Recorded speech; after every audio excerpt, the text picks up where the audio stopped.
Hey guys, welcome back to another video on my channel. Today I want to talk about Minecraft 1.21.5, as we have now got the menu panorama, so the update is pretty much complete. But a few days ago, I was scrolling through the Minecraft feedback website, as Minecraft does have a feedback website where you can post feedback on the current game drop. And scrolling through that, there were quite some cool suggestions for some changes that should be made. So the first thing that I want to cover is leaf litter. Leaf litter is obviously a block that is like fallen dead leaves, and this block can be placed on pretty much any solid block in the game. But I think it would be cool if you could place this block on water as well, because obviously leaves can fall on water, and if they fall on water there is a very high chance they float. So I'm going to quickly see if I can recreate this. If I quickly just grab a lily pad, because obviously lily pads can be placed on water, and if I was to stand on this lily pad, we can kind of create this already by doing something like this. So now with the command, you can see the leaf litter is just floating on the water surface, and I can do that quite a few times. So I can obviously do it again. Let's increase the flower amount this time to 4 or 3. And you can see, I think this looks really cool because it looks like the leaves are kind of floating on the water. Now, should this be something that happens naturally in generation, I think it would be cool. But you don't find that much water inside of forests, nor do you find that much water inside of dark oak forests or wooded badlands. But being able to place it on water, I think it's just a cool little addition to kind of show that the leaves have fallen on the water and then they're kind of just floating there. Now, I definitely do think it looks better just using the 1 leaf litter rather than the 2, 3, and 4. Because if I quickly just do 1 again, that looks like it's just a leaf pile, where the other ones look a little bit weirder, but I still think it's a cool feature. Now, one little change I think I better mention, and this one is just a quality of life. We have the bush block inside of this update, and that is obviously what it looks like. And we also have the dead bush block, which has been in the game for quite some time. It's kind of weird how these don't look alike, because it would have been obviously cool if the bush block looked like the dead bush, but with more leaves on it. And the change I want to mention here is the ability to smelt the bush block down into a dead bush, because then not only will it make the dead bush farmable, it would also be another way to obtain them. And you can currently smelt leaves inside of the game to get leaf litter, so it also follows that kind of rule. I definitely do think it would have been better if the bush block looked like the dead bush, because they're both called bush. This one's just a dead version. Now, also inside this update, there's the lack of ability to put the new crops inside of flower pots. And you can obviously put dead bushes inside, but you can't put normal bushes, which once again is kind of weird. But also it does come along with you can't put grass, so I do understand why. None of the new vegetation blocks can be put in flower pots. Now obviously the wildflowers and leaf litters make sense because they wouldn't fit in.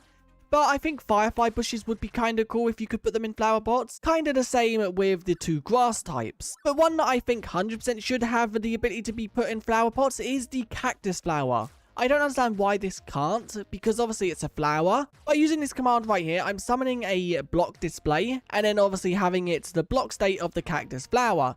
If I do this, then we can see what it looks like inside of a flower pot. And not gonna lie, I definitely do think that should be in the base game because that does look really cool. And it also creates for some more unique uses when you're building with them. We could do this with pretty much every single one. If we want to see what a firefly bush looked like inside of it, we can also do that.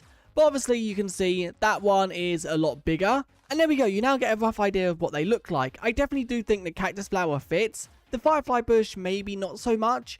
But also the short dry grass does also fit inside of them, and it creates for some really cool customized builds without the need to place them on solid blocks. And now jumping back to the cactus flowers and also the water, I think that cactus flowers should be placeable on lily pads as well. So it would look kind of like this one. It just adds a lot more to lily pads, and obviously this isn't the best example because it's very off-centered and it's also floating a little bit. But I think seeing something like this in the water would definitely make aquatic builds feel more alive. Now also inside this update, we got fallen trees. Now we have the fallen trees right here, and fallen trees can generate with brown mushrooms and also red mushrooms.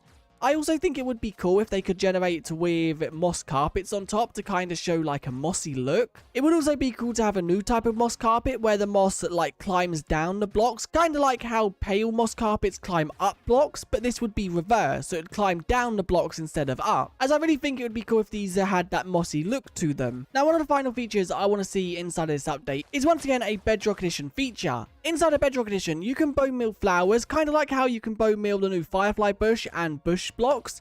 But when you bone meal a flower, it will spread to the adjacent blocks. And I think that should definitely be within Jar Edition. First off, it adds a whole new type of flower farm.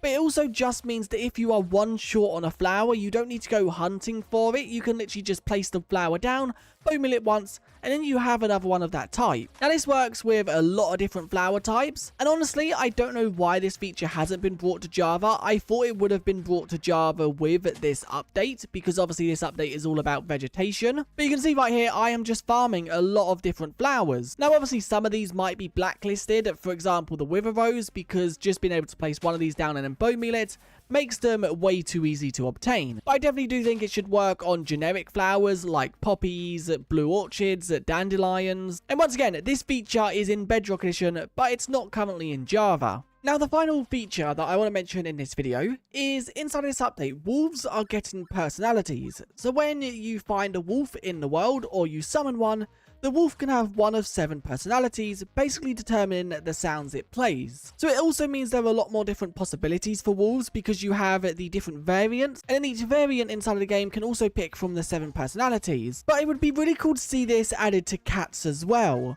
because obviously cats do have variants within the game, but they always make the same sound effects, and cats and wolves are pretty much similar in taming and things like that. It would be really cool to see personalities added to cats, which once again the personalities just would change the sounds that they make, so some cats would play different sounds to others. And this is a really cool feature to the wolves, because when they are in your base, not every single one of them is going to sound the same. Whereas currently with cats, every single cat sounds exactly the same, as you can hear. Now that is all the changes I'm going to mention in this video. Let me know what you guys thought of them in the comments. And also in the comments, let me know if you would like to see any small adjustments to some of the features within this update. Now scrolling through the upcoming game drop suggestions, that is the majority of the ones that make just slight changes. There are a lot of good suggestions for new features, but I didn't want to focus this video on new features, because I think even with just slight adjustments to features, it will make the update a lot better as well. And it seems like we are now coming to pre-release stages, which only make changes and adjustments anyway. But once again, I will have this page linked in the description if you want to go check it out. There is a lot of different feedback options you can obviously have for. You've got obviously the Gardens Awakens, you've got the upcoming game drop, you've got Java Edition, and then you have a load of subcategories like biomes and dimensions. Although a lot of these I don't think are used anymore, like Gardens Awakens 1.21, Caves and Cliffs. There is also a whole category on parity. But anyway, that is it for this video. I just wanted to talk about some little changes and tweaks I would like to see to this update. Now the 1.21.5 update is near completion. I'm really happy with how the update turned out. I think it's changed the game for the better. And a lot of the things that is changed in this update are things that we've needed in the game for quite some time. Now that's going to be the end of this video. If you did enjoy, do like and subscribe. Don't forget we also have Minecraft Live to look forward to, which should have the release date and also the name for this update, as well as hopefully the next upcoming drop as well. But anyway, I'll see you guys in the next one. Bye.